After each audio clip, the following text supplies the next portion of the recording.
1937, I suppose I could say, in the sense that I went to the college in Limerick, which was the Juvenate, and that was really a preparatory college for the congregation. We were really beginning your what we might call a postulancy. I was originally going to go to the diocesan seminary. I'm in the Diocese of Kilmore, and it would be St. Patrick's in Cavan. And there was Redemptorist mission in my parish. And I was on the altar, and to make a long story short, they put before me the possibility of becoming a Redemptorist, and I made the decision not to go to Cavan but to go to Limerick, and I thank God I've never regretted that. Everybody who went to the school didn't necessarily continue. The man in charge of the college would decide, and the teachers of the college, who incidentally were all at that time, in my time, were all Redemptorists. And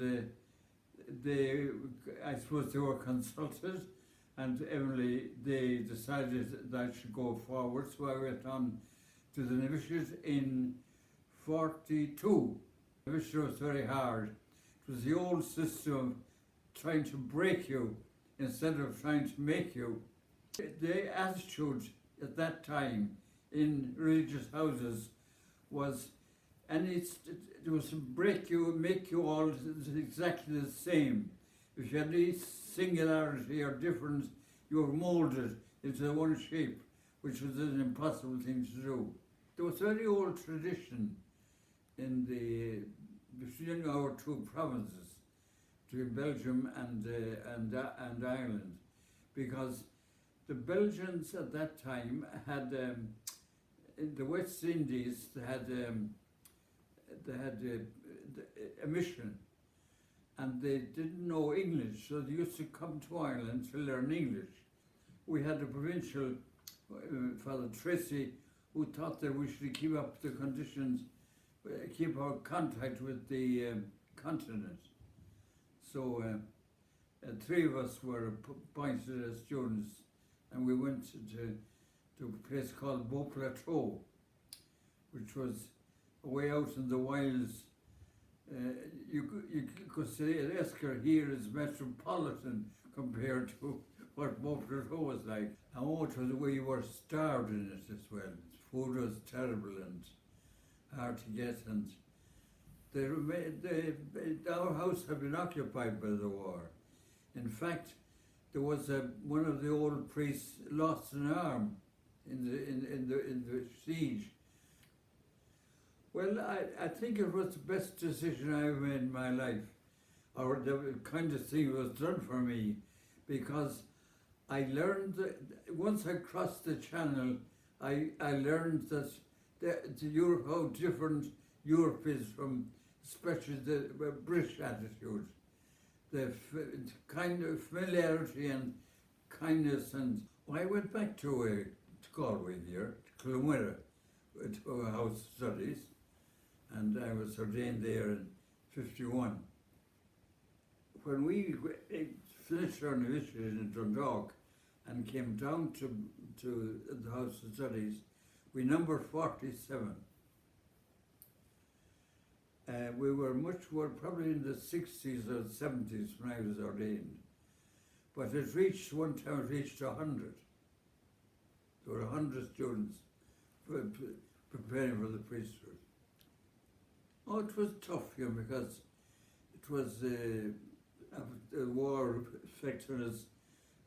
Food was poor. We were often hungry enough in it. I was hungry as a student, and there wasn't much. We were poor as priests. The Redemptorists had money even to buy the food or to get it even. But we had a farm, and I think at least we had some cows, that the milk was, we had our own milk, and I think we had, inside they had potatoes as well, some things like that, but I was immediately sent to the college in Limerick. In the beginning I found it difficult. In the end I found it very pleasant, because I was learning myself. Any good teacher learns himself from the students. I was teaching French particularly, and I had some very brilliant students. Well, you see, the Vatican Council happened in the 60s. And as a teacher, we had no chance of studying the documents of the Vatican Council or understanding really what it was about. And I felt that I needed to do a revised course of theology. And I went to Mount Oliver. And it was the best year of my life.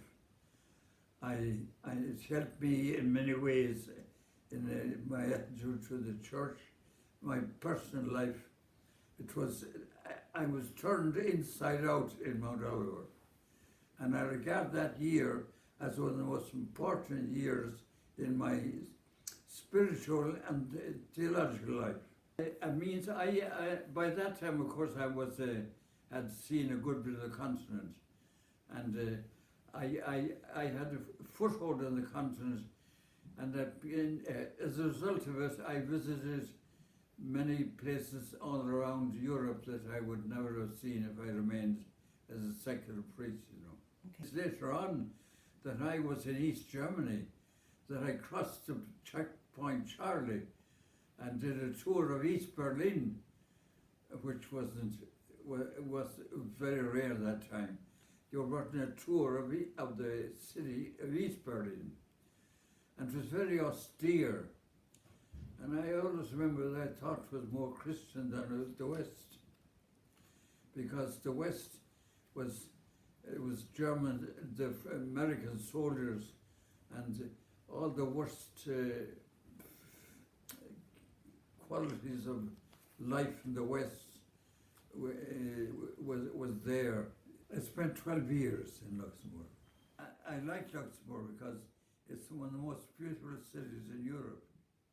And I had visited it the time when I was a student. That time I went to Westernack. I spent some time in the house in Luxembourg on the way, and I loved it very much. I was very glad to get back to it. In my parish, I had a parish, I had 25 nationalities in the parish. And a lot of people came to the English Mass in order to, even to hear English spoken. People who are learning English, maybe they come to the Mass and to hear it sermon in English as something as part of their learning process. I met the Queen of England twice. She paid a state visit to Luxembourg when I was there, and I met her in there was an official reception in the palace of the Grand Duke. It's the Grand Duke who is the ruler in Luxembourg, and he gave a reception, and of course I was in charge of the English speakers. In my position, I was invited, and then later on, there was a meeting with the Queen and the school for English people working for English people in Luxembourg. The man who became president of Ireland, Carol O'Dawley, was my parishioner, and in fact, I think the night before he left for Ireland, we prepared his presidential speech together. He was very keen on Irish, and so I was often at his house regularly, and we were personal friends. And I was sent to Rome as an interpreter Now, an interpreter and a translator are two different things.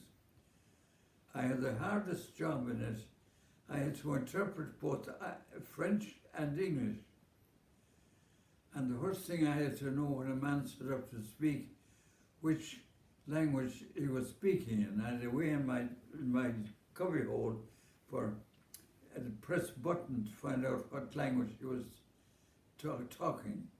And then I would have to give it, if he was talking in English, French, I had to be prepared to translate in English. And in '87, in the early year, about February, I got a call to come to Rome to work in the archives. In Rome, I was to spend then until for 24 years practically. A marvelous experience. I'd love to go back to it, but as I grew older, the heat was too much for me. I couldn't stick the heat. The country I was at, there was where Benedict was, Ratzinger was elected Pope. I met Ratzinger. I met him as a cardinal. He was in our house a couple of times for dinner. But I never met him as Pope. I met Pope John Paul. And I met him too. I had met him in Luxembourg, of course. He visited Luxembourg when I was there. I think I've lived in nearly 100 different communities in the Redemptorists. I have always loved meeting with other nationalities and getting the history of their country and getting which read the paper is hardly ever the truth. But when you can speak to somebody from the country, they'll give you the exact truth. It's the real story. I certainly would become one anyway if I were living today. I would.